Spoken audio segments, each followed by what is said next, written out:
Razorback football coach Sam Pittman makes sure that everyone realizes that him tweeting out about being in the top 10 has nothing to do with you. We'll talk about that and why codes need to go away permanently in all of college football, as well as getting into some nonsense. This is the Locked On Razorbacks podcast. You are Locked On Razorbacks, your daily podcast on the Arkansas Razorbacks, part of the Locked On Podcast Network, your team every day. And welcome into Locked On Razorbacks podcast. I am your host, John Nabors. I am also the host of Out of Bounds. You can catch every weekday afternoon from 1 to 4 on 103.7 The Buzz and 103.7thebuzz.com. Hope everybody's having a wonderful Wednesday, halfway point of the week, getting ready for Missouri State this weekend. Hopefully Arkansas is able to start 3-0. And folks, we'll be a quarter of the way through the season. It's almost sad to think about, but it is moving fast. You got to enjoy it while it lasts. And we're going to try to do our best here on the podcast today. And Sam Pittman had some always interesting comments and whenever he meets with the media. A lot of times it just can be some injury updates. A lot of times it can be, about how guys played, how guys are coming along, how they're developing, whatever it may be. All this stuff that goes on with that. But I thought that he had a really interesting take where I'm not going to say he went after the fans because it's not the fans. It's just the particular people that were tweeting at him. Because Sam Pittman, if you follow him on social media, he honestly does not tweet that much, and I'm okay with that. He doesn't tweet that much. The only time he'll tweet is if he has a reason to. Like last week, I think he tweeted out a little video of him standing in front of Razorback Stadium and saying, hey, we need all the students to come here. We need all the students to be a part of it. We need them all loud and proud and crazy and all that. So he usually has a purpose in all the tweets that he puts out. Well, last week, or I should say earlier this week, when Arkansas was officially made the number 10 team in the country, a top 10 team, Sam Pittman tweeted that out as a source of pride, as a source of look at what we did. Look at what we accomplished. Look where we're at. Well, again, everybody's excited about it. So it's not like there was a lot of people that did this, but there were some people that were tweeting, well, who cares? Doesn't matter. Job's not done. Still got a long season. Who cares about the top 10 ranking right now? It needs to be top 10 at the end of the season. All of that stuff. Well, Sam Pittman was kind of using an answer in his press conference to address that, and he addressed it in the most perfect way possible. Take a listen. Well, I think it's a big deal. I do. Everybody always looks at the negative all the time, and I tweeted out that we were number 10, and then I got some responses, well, it doesn't matter. Well, I ain't tweeting it out to you guys or a 50-year-old man. I'm trying to use it as recruiting, so I really don't care what the guy says, you know what I mean? I'm trying to recruit, not him or them. I recruit, and so we're proud of it. Sure, we're proud of it. And that doesn't mean that that's where we want to stay, or it's hard to be in the top 10. We've done it 2 years in a row. The kids have done it, and the assistant coaches have done it. Yeah, I'm proud of it. Sure am. Whenever it came out, I was smiling ear to ear. Now, what that means right now, it means that we're number 10 today, and I tweeted it out. I'm proud of it. Thanks to the Pig Trail Nation for that video. The top 10 is not for you. The celebration that Sam Pittman had in tweeting out about the top 10, it's not for you. It's not for me. And it shouldn't be. Honestly, we know, if you're a fan, we know that if you're in the top 10, that's something special. That's something to celebrate. That's something to be proud of, at least for 1 week. Because as Sam Pittman said, everything can change. But for 1 week, at least, Arkansas is a top 10 team. And so during that time, you're going to have a little pep in your step. You're going to be a little pumped up. You're going to talk a little trash. But you're smart enough, too, to understand that this is not the end game. This is not the goal. That's not like, oh, well, we made it to the top 10 so we can feel good about the rest of the season no matter what happens. No, that's not what that's about. And Sam Pittman understands that, too. And I think most logical fans understand that, too. It's a point of progress. It's a point of going in the right direction. It's a point of this is showing how people feel about you and how good they think you are. And they believe right now that if the season ended, you would be a top 10 team. That's all that is. Logical people look at it that way.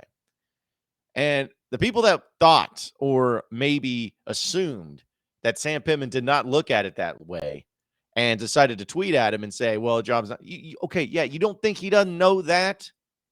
Like, you think Sam Pittman's stupid? Do you think he's tweeting that out because he's like, hey, look what all I've accomplished. We're good to go. We've done it all. We have met our goals for the season. Done. Do you think that's what he was doing? No. What he was doing is exactly what he said he was doing it for. Not for me, not for you, for recruiting. Because you know what recruits love. You know what recruits eat up. You know what recruits see. What they see is success. And the success on social media is the way that they take in their information. That's how they do it. Now, Sam Pittman could call and text, but Sam Pittman's not going to put out a mass text to all the people they're recruiting and say, hey, we got in the top 10, guys. That's dumb. He's not going to call everybody, but hey, see, we got in the top 10? Look at that. He's not going to do that. But he's going to tweet it out because there are a ton of recruits that follow him, a ton of potential prospects that follow him. And he wants them all to know that, hey, we're in the top 10. We're building something here. We're going in the right direction. This isn't a fluke. This isn't something that's just, a flash in the pan that is going to go awry here soon. No. This, ladies and gentlemen, is real. This is a real thing, and it's going in the right direction, and we want you to be a part of it. We want you to be a part of this top 10 program, this top 10 team, and the progression that we're making. We want you to see that. That's what that's about. And that's honestly what I love about Sam Pittman and why I always have his tweet notifications turned on anytime he tweets. Because again, he doesn't tweet anything for no purpose. He doesn't tweet anything just for fluff. He tweets it out because he knows that there's going to be people that see it and can acknowledge it and possibly have some reaction to it. Like, to me, that is what it should always be about. And Sam Pittman understands that. So the top 10 is not for you. It's not for me. It's not for any of us. It's for recruiting. And I'll end on saying on this because I know people can maybe misconstrue this as him coming at the fans or coming down on the fans and everything like that. Razorback fans, by and large, are pretty smart people. Now, stay with me on this. Razorback fans, by and large, are pretty smart people. Sure, you have that fringe group that's kind of wild, but every fan base has that. Every fan base that really cares about their team. But Razorback fans are, by and large, smart. But they also are, by and large, scarred. They know that there's been times where this program has suffered some extreme hard times. I mean, we just talked about it yesterday with the Petrino fiasco at the end, the John L. Smith and the Brett Bielema and the Chad Morris. Like, the hurt and pain that Razorback fans have gone through in their football program over the past decade has been legitimate and it's been real. So I can understand that even as smart as these fans are, there's still this syndrome inside of them where they always believe that something is going to go wrong. Like, we're not satisfied with just perception. We're not satisfied with someone telling us how good we are. We're not satisfied with that. We actually want to see it because we've been down for so long. We know how this can go. We know how quickly it can all go to crap. And we don't want to go through that anymore. So we're always trying to make sure that we're focused on the task at hand and moving forward. Razorback fans are smart like that. They have that idea, for the most part. But you also got to understand that the process in which this is going through is extremely incredible. And just how Arkansas has been able to do it each and every year under Sam Pittman. Folks, this is the second year in a row that Arkansas has been ranked in the top 10 at some point in time in the season. Let me repeat that. This is the second year in a row where you have won games and college football people, believed that you were a top 10 team. Now, last year, we know that it didn't last too long because you played Georgia and that just absolute buzzsaw that you ran into in Athens. And you were number 8. You never got back into the top 10. You flirted with a little bit. But right now, you're a top 10 team. And will it last? We don't know. We got a season left to go. But if that doesn't show you the progress that's been made under this program and under Sam Pittman, if that doesn't show you that this is going in the right direction, we're back, like you didn't even come close to a top 10 ranking under Brett Bielema. You didn't. Sure didn't under Chad Morris. Houston Nutt, I mean, you only were top 10, I think like twice in 06. Yeah, I think you started maybe in 07. That didn't last long. And in 98, I think you got up to number 9. But just think about that. Like 2 years in a row, top 10. It's going the right direction. This isn't the end game. This isn't the end result. This isn't everything accomplished and you're good to go. But it's about the progression. And the progression is going about as perfectly as you could ever ask for, especially if you're a Razorback fan. BetOnline.net is your number one source for all of your pro and college football betting needs and sports info this offseason. It comes with all types of football league developments, game matchups, news, and podcasts, including this year's opening week games. BetOnline is your continued source for all of your sport wagering information, including live betting, esports, and scores. And it's the fastest and easiest way to bet on all your favorite sports and events, including MLB, MMA, boxing, and golf. Head to the website today or use your mobile device to learn more about the trends and actions over at BetOnline, where the game starts. You are Locked On Razorbacks, your daily podcast on the Arkansas Razorbacks, part of the Locked On Podcast Network, your team every day. All right, so continuing on with the Locked On Razorbacks podcast, something that really chaps my hide, and I get so sick of this. And I don't know, maybe none of you care about it as much as I do or give a rip, but I can't help it. I can't help it. I hate it.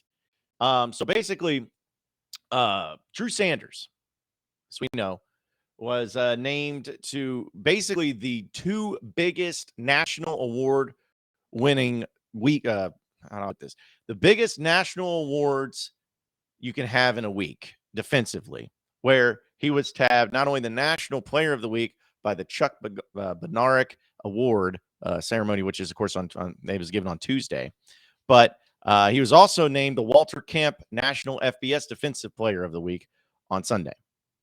So you're talking about, I know that's a lot of words, and that's obviously something I struggle with saying.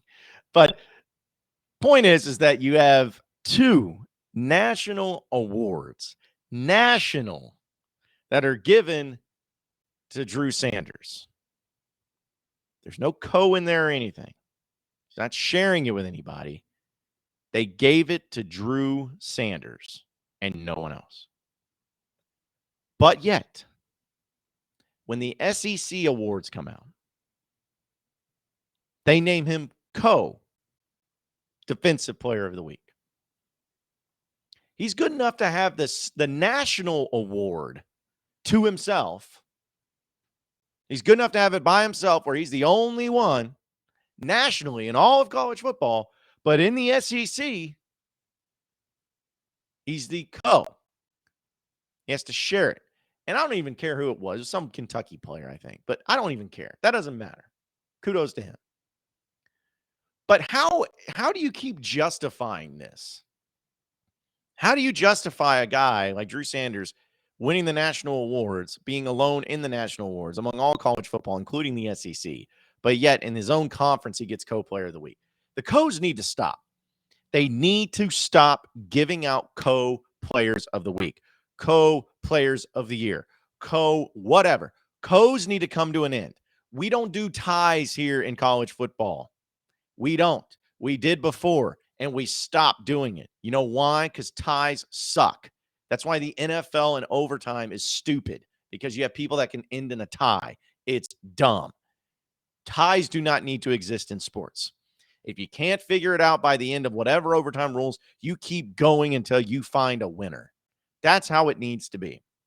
And it needs to be the same way in these awards that they give out, particularly in the SEC, because time and time again, you have had Razorback players, and I'm sure it's other players too that's involved in the conference, but since this is a Razorbacks podcast, you've had Razorback players be dubbed as co-players sharing it with somebody else, even though they were overwhelmingly the right choice to have their own award that week by themselves, clear as crystal, black and white, nobody else. But for whatever reason, the SEC wants, I'm sure it's because they want more social media accounts from teams to tweet out about them. So, hey, well, instead of just getting 8 players out there, let's get 16 players out there. So that way there's more schools that'll tweet about us and their awards. You guys need to get rid of that. That's stupid. Like, there's so many times I can look back and see like players that have gotten co's and it just doesn't make any sense. And this is in all sports. Like, not only with this one with Drew Sanders, but I think back to I guess was it Mason Jones? He was like co-SEC player of the year or something like that. But yet his stats were better than in every category than Emmanuel Quickly, but yet he's not even given that whole thing. I was like, what the world? And then like Matt Goodhart didn't even get an award. He had 5 home runs in a weekend or in a week. 5 home runs, went like 10 of 15 from the plate. And he didn't even get an award for that. And I'm like, what are we doing here? What's going on? What's the problem? How can we in sports sit back and allow ties in anything? I'm sorry. It doesn't need to exist. It needs to go away. I would almost rather an Arkansas player not get the award than be a co-winner, because a co-winner seems so cheap. It seems like laziness, but we couldn't figure out. We didn't want to hurt anyone's feelings. So co. Stop with the co-players. It doesn't make sense. This is sports. This is college football, for crying out loud. I don't want to live in a world where we're giving out co's to everybody. Somebody had to be better. Somebody had to be. Their stats are not always going to be the same. So look at the stats. Look at their play on the field. Look at how many plays they were on the field. Look at who they played. Look at if did they make a big play at the end of the game to clinch the game. Like, look at these things. Instead of just saying, well, this guy had 14 tackles and this guy had 13 tackles. But this guy had another tackle for loss, but this guy had a forced fumble. Just make them both the player of the week. So that way we don't have to worry about it. Laziness. Stop with this. Stop this in sports. I can't stand it. And I feel bad for anybody that gets that co-player, because that should be an award that you stand on the pedestal by yourself, instead of having to share it with some other guy that is not as deserving, or some other guy that just got it because they couldn't make a decision. So anyways, that's enough from my rant. I hate it. I absolutely hate co-players of anything. Should not exist. In the NFL, we don't have co-MVPs, do we? If we do, I don't think there's an MVP, but there shouldn't be. No co-MVPs. No co-Heismans. I still made the joke. I'm like, KJ Jefferson's going to win the Heisman Trophy, but he's going to be the co-SEC Player of the Year. It's so dumb. It's stupid, and it needs to come to an end. Quick, fast, and in a hurry. Hey, on a more serious note, attention cleaning and food service professionals. Brady Industries has been pioneering the way of products and solutions that are delivered to you, the cleaning and food service community, since 1947. Brady is new to the Arkansas community as of 2019, but the company has decades of experience serving more than 25,000 customers all over the country. So there's one guy that you need to call who can take care of all of your food service and janitorial needs. His name is Aaron Smith. Awesome dude. From cleaning chemicals to food service and amenity products, Aaron at Brady Industries has what you need. Aaron takes pride in providing exceptional value and service to his customers and offers expertise and innovative solutions to meet even the toughest of challenges. So call Aaron, and he will help get you the best value for your facility and for your food service budget.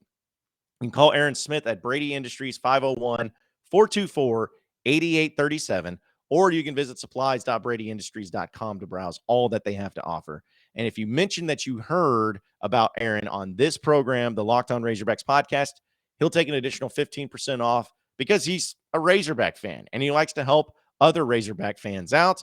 He's a great guy and he'll take care of business for you. So be sure to call Aaron Smith at Brady Industries, 501-424-8837. You are Locked On Razorbacks, your daily podcast on the Arkansas Razorbacks, part of the Locked On Podcast Network, your team every day.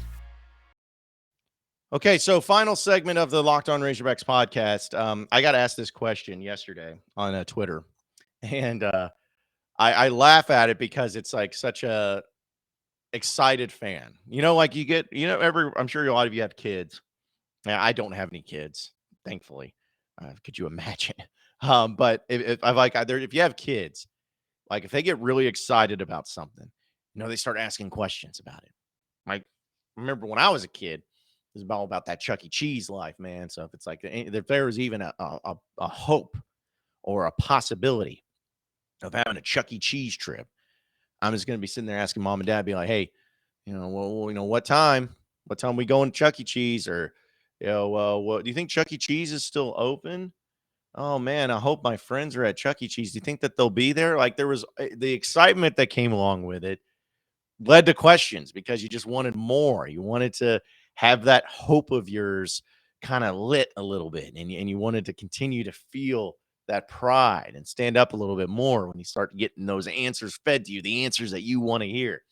And so I got this question from a really excited Razorback fan, and that's what it reminds me of is, hey, do you think Arkansas can win the SEC West this year? I mean, do you think it's possible? I mean, do you think that they can beat Bama? Like, well, I mean, what if they go 12-0? Do you think that they'll have a chance at the college football playoff? Like, just all this stuff starts happening. I'm like, okay. Hold on. Let's relax. Take a deep breath. It's a long way to go. Chuck E. Cheese is a long way off. Your birthday's not for a few months. Got to chill. But that being said, I feel like, yeah, Dogs could win the West. They could. Are they going to? Very unlikely, just because it's so difficult. I mean, it's A&M and Alabama are your two next SEC games. And, yeah, you get A&M and Arlington, and they're looking very vulnerable right now. We'll see what they do against Miami this weekend. But it's a winnable game.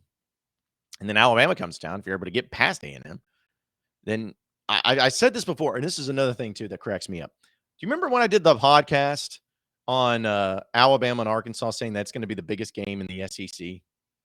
And everyone laughed. And everyone said, oh, you're stupid. That's not the biggest game. I mean, A&M and Bama's bigger. Alabama, Ole Miss is bigger. Georgia and Tennessee's big. Just wait. But we'll get there when that comes. But either way, if you are able to get by A&M in 2 weeks, in a week and a half, if you're able to get by them, it's a big if. The SEC West crown will be played in Fayetteville on October 1st.